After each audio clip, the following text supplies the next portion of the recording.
بسم اللہ الرحمن الرحیم۔ السلام علیکم ناظرین، حضرت فاطمہ رضی اللہ تعالیٰ عنہ فرماتی ہیں کہ میں حضور صلی اللہ علیہ وآلہ وسلم کے سرہانے بیٹھی ہوئی تھی کہ کسی شخص نے السلام علیکم یا اہل بیت نبوت کہہ کر اندر آنے کی اجازت طلب کی۔ میں نے کہا، اے اللہ کے بندے، اللہ تمہیں جزائے خیر دے، آپ صلی اللہ علیہ وآلہ وسلم کو آرام کرنے دو۔ آپ صلی اللہ علیہ وآلہ وسلم عبادت میں مشغول ہیں۔ آنے والے نے بلند آواز سے کہا، مجھے اندر آنے کی اجازت دے دو، کیونکہ اس کے بغیر کوئی چارہ کار نہیں ہے۔ اور اسی وقت میں آپ صلی اللہ علیہ وآلہ وسلم نے اپنی آنکھیں کھولی اور سیدہ فاطمہ رضی اللہ تعالیٰ عنہ سے فرمایا، تمہیں پتہ ہے تم کس سے باتیں کر رہی ہو؟ میں نے عرض کیا، نہیں۔ حضور پاک صلی اللہ علیہ وآلہ وسلم نے فرمایا، یہ ملک الموت ہے، انہیں اندر آنے کی اجازت دے دو۔ حضرت اسرائیل علیہ السلام اندر آئے اور آتے ہی السلام علیکم یا رسول اللہ کہا۔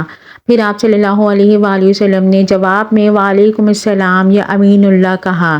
پھر حضرت اسرائیل فرمانے لگے، مجھے اس ذات کی قسم ہے جس نے آپ کو پیغمبر بنا کر بھیجا ہے، یا رسول اللہ صلی اللہ علیہ وآلہ وسلم، پہلے میں نے کبھی کسی سے اجازت طلب نہیں کی اور آئندہ بھی کسی سے طلب نہیں کروں گا۔ حضور صلی اللہ علیہ وآلہ وسلم کے وصال شریف کے وقت جبرائیل علیہ السلام حاضر ہوئے اور عرض کرنے لگے، یا رسول اللہ صلی اللہ علیہ وآلہ وسلم، آج آسمانوں پر آپ کے استقبال کی تیاریاں ہو رہی ہیں۔ اللہ تعالیٰ نے جہنم کے داروغہ مالک کو حکم دیا ہے کہ مالک میرے حبیب صلی اللہ علیہ وآلہ وسلم کی روح مبارک آسمانوں پر تشریف لا رہی ہے، اس اعزاز میں دوزخ کی آگ کو بجھا دو۔ جنت کی حوروں سے فرمایا ہے کہ تم سب سجو سنورو، اور فرشتوں سے فرمایا ہے کہ تعظیم روح مصطفیٰ صلی اللہ علیہ وآلہ وسلم کے لیے صف پر صف کھڑے ہو جاؤ۔ اور اللہ تعالیٰ نے مجھے حکم فرمایا ہے کہ میں آپ صلی اللہ علیہ وآلہ وسلم کی خدمت میں حاضر ہو کر آپ کو بشارت دوں کہ تمام انبیاء ان کی امتوں پر جنت حرام ہے، جب تک آپ اور آپ صلی اللہ علیہ وآلہ وسلم کی امت جنت میں داخل نہ ہو جائے۔ کل قیامت کو اللہ پاک آپ کی امت پر آپ کے طفیل اس قدر بخشش اور مغفرت کی بارش فرمائے گا کہ آپ راضی ہو جائیں گے۔ وفات کے وقت حضور صلی اللہ علیہ وسلم نے ملک الموت سے فرمایا، ملک الموت، مجھے اپنے رب کی ملاقات کا شوق ہے، اب تم جس کام کے لیے آئے ہو وہ کام کرو۔ ملک الموت نے فرمایا کہ مجھے حکم ہے کہ اگر آپ صلی اللہ علیہ وسلم کی مرضی ہو تب ہی روح مبارک قبض کروں۔ حضور صلی اللہ علیہ وسلم نے ملک الموت کو روح قبض کرنے کی اجازت دے دی۔ ملک الموت نے روح مبارک قبض کرنی شروع کر دی۔ موت کی تکلیف سے حضور صلی اللہ علیہ وآلہ وسلم کی پیشانی پر پسینہ آیا۔ سکرات کی تکلیف شروع ہوئی تو فرمایا، اے اللہ، موت کی بڑی سخت تکلیف ہے، اے اللہ تو ہی موت کی تکلیف کو آسان کرے گا۔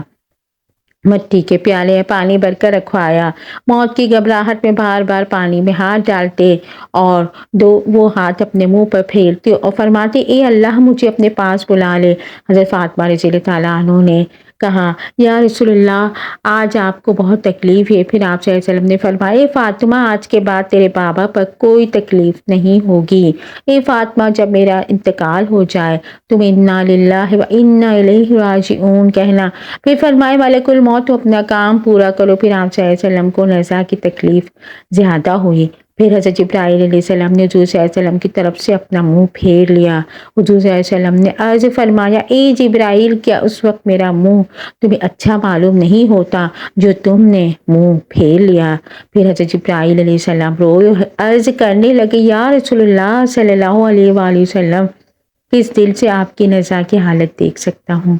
پھر حضور صلی اللہ علیہ وآلہ وسلم نے فرمایا، اے لوگو، دیکھو نماز کی حفاظت کرنا۔ یہ فرما کر پھر رسول اللہ صلی اللہ علیہ وآلہ وسلم نے فرمایا، یا رب امتی، یہ کہتے کہتے آپ صلی اللہ علیہ وآلہ وسلم کی جان سینے تک پہنچ چکی تھی، نیچے کی جسم کی جان نکل چکی تھی، مگر امت گنہگار کا کلمہ منہ پر جاری تھا۔ حضرت جبرائیل علیہ السلام نے عرض کیا، رب العالمین فرماتا ہے کہ اس امت کی اس قدر محبت آپ کے دل میں کس نے ڈالی؟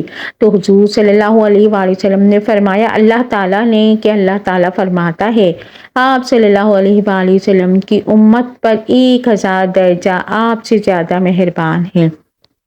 یہ نبی صلی اللہ علیہ وآلہ وسلم، تم اپنی امت کو میرے سپرد کر کے موت کی تکلیف کو آسان کیجیے۔ تو یہ سن کر آپ صلی اللہ علیہ وسلم نے فرمایا کہ اب میرا دل ٹھنڈا ہوا، اور آپ صلی اللہ علیہ وسلم نے فرمایا کہ اب مجھے بلا لو۔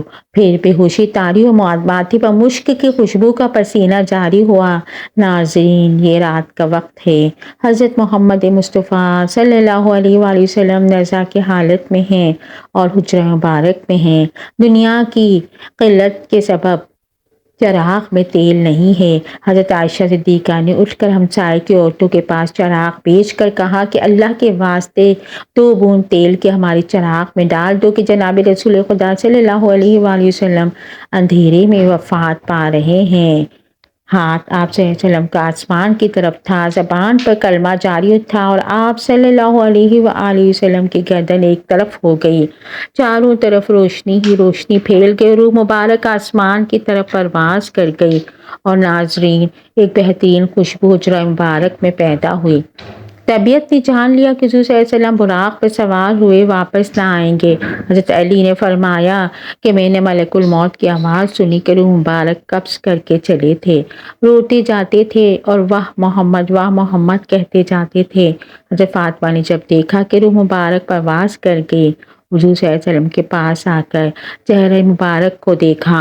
آپ صلی اللہ علیہ وسلم آرام فرما رہے تھے، ماتھے پر پسینہ تھا، اور حضرت فاطمہ رضی اللہ تعالیٰ عنہ نے پکارا، اے نبی، رب کا بلاوا منظور کر لیا، ہم کو چھوڑ کر اپنے رب کے پاس چلے گئے۔ اے نبی صلی اللہ علیہ وآلہ وسلم، اگر جبرائیل علیہ السلام آپ کو تلاش کرتے آئیں گے تو ہم کہیں گے کہ تم کس کی تلاش کرتے ہو؟ جنہیں تم دیکھتے ہو وہ اس جہان سے تشریف لے گئے ہیں۔ اے نبی صلی اللہ علیہ وآلہ وسلم، جنت الفردوس میں ٹھکانہ کر دیا۔ جب گھر سے رونے کی آواز باہر آئی اور صحابہ کرام رضی اللہ تعالیٰ عنہ نے سنی تو گھبرا کر بے تاب ہو کر دہلیز مبارک پر سر مارنے لگے۔ حضور صلی اللہ علیہ وسلم کی وفات کی خبر سن کر صحابہ کرام کی عقلیں جاتی رہیں۔ حضرت عبداللہ بن انیس غم سے انتقال کر گئے۔ حضرت عمر رضی اللہ تعالیٰ عنہ بھی دیوانے ہو گئے، دیوانوں کی طرح حجرہ مبارک پر آئے، عرض کیا، مجھے ذرا حضور صلی اللہ علیہ وسلم سے ملا دو، ایک نظر مجھے حضور سے ملا دو۔ اہل بیت نے حضرت عمر رضی اللہ تعالیٰ عنہ کو حجرے میں بلایا۔ حضرت عمر رضی اللہ تعالیٰ عنہ نے دیکھا کہ آپ صلی اللہ علیہ وآلہ وسلم لیٹے ہوئے ہیں۔ آپ صلی اللہ علیہ وآلہ وسلم کے منہ سے چادر سرکا کر دیکھا اور کہا کہ آج ایسی غشی و بے ہوشی ہوئی ہے کہ آپ ہوشیار نہیں ہوتے، کیا کوئی وحی اتری ہے؟ حضرت عمر رضی اللہ تعالیٰ عنہ نے اپنی آنکھوں سے دیکھ لیا، مگر ان کے دل کو یقین نہیں ہوا کہ آپ صلی اللہ علیہ وآلہ وسلم وفات پا گئے ہیں۔ جب رسول اللہ صلی اللہ علیہ وآلہ وسلم کا وصال ہوا تو آپ صلی اللہ علیہ وآلہ وسلم کے غسل کے متعلق سوال پیدا ہوا کہ آپ صلی اللہ علیہ وآلہ وسلم کو عام آدمیوں کی طرح برہنہ غسل دیا جائے یا پھر کپڑے میں۔ تمام موجود لوگوں پر خواب غلبہ ہو گیا، جہاں تک کہ تمام اپنے اپنے سینوں پر ٹھولیاں رکھ کر آرام کرنے لگے۔ اسی وقت ان کے کانوں میں آواز آئی، رسول اللہ صلی اللہ علیہ وآلہ وسلم کو ان کے بحران میں ہی غسل دو۔ حضرت سیدنا امیر المومنین حضرت علی فرماتے ہیں کہ مجھے حضرت محمد صلی اللہ علیہ وآلہ وسلم نے وصیت فرمائی کہ میرے غسل کا انتظام تم ہی کرنا، کیونکہ میرے ستر پر جس کی بھی نگاہ پڑے گی وہ نابینا ہو جائے گا۔ حضرت علی رضی اللہ تعالیٰ عنہ نے آپ صلی اللہ علیہ وسلم کو غسل دیتے ہوئے آپ کے بدن مبارک پر کسی قسم کا کوئی میل نہ دیکھا تو اسی وقت حضرت علی کی زبان پر آیا، یا رسول اللہ صلی اللہ علیہ وآلہ وسلم، آپ پر میرے ماں باپ قربان، آپ کتنے پاکیزہ ہیں۔ حضور صلی اللہ علیہ وسلم کی تدفین کے دن اس قدر خاموشی چھا گئی کہ بعض صحابہ بعض کو دیکھنے نہ پائے، اگر وہ اپنی ہتھیلی کو کھول دے تو کچھ نظر نہیں آتا۔ تاریکی حضور صلی اللہ علیہ وسلم کی تدفین تک چھائی رہی۔ حضرت علی کا بیان ہے کہ جب حضور صلی اللہ علیہ وسلم کا انتقال ہوا تو غیب سے آواز آئی، السلام علیکم یا اہل بیت ورحمۃ اللہ وبرکاتہ۔ کہتے ہیں حضور صلی اللہ علیہ وآلہ وسلم جب وفات پا گئے تو آپ کے مؤذن حضرت عبداللہ بن زید رضی اللہ تعالیٰ عنہ نے خبر سنی تو اس قدر غمزدہ ہوئے کہ نابینا ہونے کی دعا مانگنے لگے اور کہنے لگے کہ میرے آقا کے بغیر دنیا میرے لیے کسی کام کی نہیں رہی۔ آپ اسی وقت نابینا ہو گئے۔ لوگوں نے کہا، تم نے دعا کیوں مانگی؟ تو انہوں نے فرمایا کہ لذت نگاہ تو آنکھوں میں ہے، مگر حضور صلی اللہ علیہ وسلم کے بعد اب میری آنکھیں کسی کے دیدار کا شوق نہیں رکھتی۔ حضرت علی رضی اللہ تعالیٰ عنہ کہتے ہیں جب ہم حضور رسول صلی اللہ علیہ وسلم کو دفن کر رہے تھے تو ایک اور اعرابی آ کر حضور صلی اللہ علیہ وسلم کی تربت پر لیٹ گیا اور کہتا تھا یا رسول اللہ آپ نے حکم دیا میں نے سنا، اور آپ نے قرآن کریم اللہ تعالیٰ سے سیکھا، ہم نے آپ سے سیکھا۔ اللہ تعالیٰ نے فرمایا اگر یہ لوگ اپنی جانوں پر ظلم کریں اور آپ کی بارگاہ میں حاضر ہو کر اللہ تعالیٰ سے استغفار کریں، اللہ کے رسول صلی اللہ علیہ وسلم ان کی بخشش طلب کریں تو وہ اللہ کو بہت توبہ قبول کرنے والا اور رحم کرنے والا پائیں گے۔ ہم نے اپنی جانوں پر ظلم کیا اور آپ صلی اللہ علیہ وسلم کی بارگاہ میں حاضر ہوئے تاکہ آپ ہماری بخشش طلب کریں۔ اسی وقت قبر اطہر سے آواز آئی کہ تم بخش دیے گئے ہو، تم بخش دیے گئے ہو۔ نبی کریم صلی اللہ علیہ وآلہ وسلم کی خبر وفات کے بعد مسلمانوں کے جگر کٹ گئے، قدم لڑکھڑا گئے، ارض و سما سے خوف آنے لگا، سورج تاریک ہو گئے، آنسو بہہ رہے تھے اور نہیں تھمتے تھے۔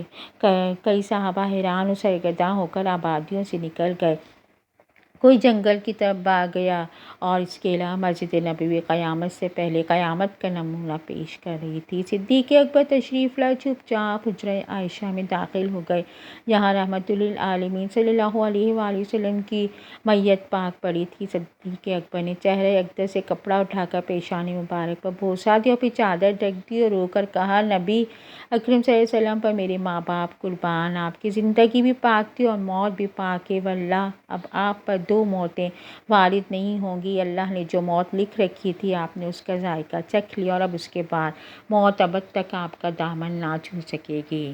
جب صدیق اکبر مسجد نبوی میں تشریف لائے، عمر فاروق غایت بے بسی سے نڈھال کھڑے تھے اور بڑے درد جوش سے اعلان کر رہے تھے کہ منافقین کہتے ہیں کہ محمد صلی اللہ علیہ وآلہ وسلم انتقال فرما گئے ہیں، واللہ آپ نے وفات نہیں پائی، آپ اللہ تعالیٰ کی بارگاہ میں موسیٰ کی طرح طلب کیے گئے ہیں جو 40 روز غائب رہ کر واپس آ گئے تھے۔ اس وقت موسیٰ کی نسبت بھی یہی کہا جاتا تھا کہ آپ وفات پا گئے ہیں۔ خدا کی قسم محمد بھی انہی کی طرح دنیا میں تشریف لائیں گے اور ان لوگوں کے ہاتھ پاؤں کاٹ دیں گے جو آپ پر وفات کا الزام لگاتے ہیں۔ صدیق اکبر نے عمر فاروق کا کلام سنا تو فرمایا عمر سنبھلو، خاموش ہو جاؤ۔ جب عمر فاروق اپنی وارفتگی میں باہر چلے گئے تو صدیق اکبر نہایت دانشمندی کے ساتھ ان سے الگ ہٹ گئے اور خود گفتگو شروع کر دی۔ جب حاضرین مسجد بھی عمر کو چھوڑ کر ادھر متوجہ ہو گئے تو آپ نے پہلے حمد و ثنا بیان کی، پھر فرمایا اے لوگو، تم میں سے جو شخص محمد کو پوچھتا تھا وہ سمجھ لے کہ محمد صلی اللہ علیہ وآلہ وسلم وفات پا گئے ہیں، اور یہ جان لے کہ اللہ تعالیٰ زندہ ہے، وہ کبھی نہیں مرے۔ حقیقت یہ خود قرآن پاک سے ہے کہ ترجمہ نہیں ہے محمد مگر ایک رسول، ان سے پہلے رسول گزر چکے ہیں کہ اگر مر جائے، شہید ہو جائے تو تم دین سے برگشتہ ہو جاؤ گے۔ جو شخص برگشتہ ہو جائے گا وہ اللہ تعالیٰ کو کچھ نقصان نہیں پہنچائے گا اور اللہ عنقریب شکر گزاروں کو جزا دے گا۔ اس آیت پاک کو سن کر تمام مسلمان چونک پڑے۔ عبداللہ فرماتے ہیں کہ خدا کی قسم ہم لوگوں کو ایسا معلوم ہوا کہ آیت اس سے پہلے ہی نازل نہیں ہوئی تھی۔ عمر فرماتے ہیں کہ ابوبکر سے آیت سن کر میرے پاؤں ٹوٹ گئے اور کھڑے رہنے کی قوت باقی نہیں رہی تھی، میں زمین پر گر پڑا، مجھ کو یقین ہو گیا کہ واقعی محمد رحلت فرما گئے ہیں۔ سیدہ فاطمہ غم سے نڈال تھیں اور فرما رہی تھیں کہ پیارے باپ نے دعوت حق کو قبول کیا، فردوس بری میں نزول فرمایا۔ وہ کون ہے جو جبرائیل کو اس حادثہ غم کی اطلاع کر دے، الہی فاطمہ کی روح کو محمد کی روح کے پاس پہنچا دے، الہی مجھے دیدار رسول کی مسرت عطا فرما، الہی مجھے رسول کی شفاعت سے محروم نہ رکھنا۔ سیدہ عائشہ کے دل و جان پر غم کی گھٹائیں چھا گئی تھیں اور زبان اخلاق پیغمبری کی ترجمانی کر رہی تھی۔ حیف وہ نبی جس نے تمول پر فقیری کو چن لیا، جس نے تونگری کو ٹھکرا دیا، مسکینی قبول کر لی۔ وہ صاحب خلق عظیم جو ہمیشہ آٹھوں پیر نفس سے جنگ آزما رہا۔ وہ اللہ کا پیغمبر جس نے ممنوعات کو کبھی آنکھ اٹھا کر نہ دیکھا۔ وہ رحمت للعالمین جس کا باب فیض فقیروں اور حاجت مندوں کے لیے کھلا رہتا تھا، جس کا رحیم دل و پاک ضمیر کبھی دشمنوں کو ایذا رسانی سے غبار آلود نہ ہونے دیتا، جس کے پیشانی انور کو زخمی کیا گیا اس نے پھر بھی دامن عفو ہاتھ سے نہ جانے دیا۔ کہ آج اسی وجود سرمدی سے ہماری دنیا خالی ہے۔ اللہ تعالیٰ ہمیں حضور صلی اللہ علیہ وسلم کے نقش قدم پر چلنے کی توفیق عطا فرمائے اور ہمیں ان کی سنت پر عمل کرنے کی توفیق عطا فرمائے، آمین۔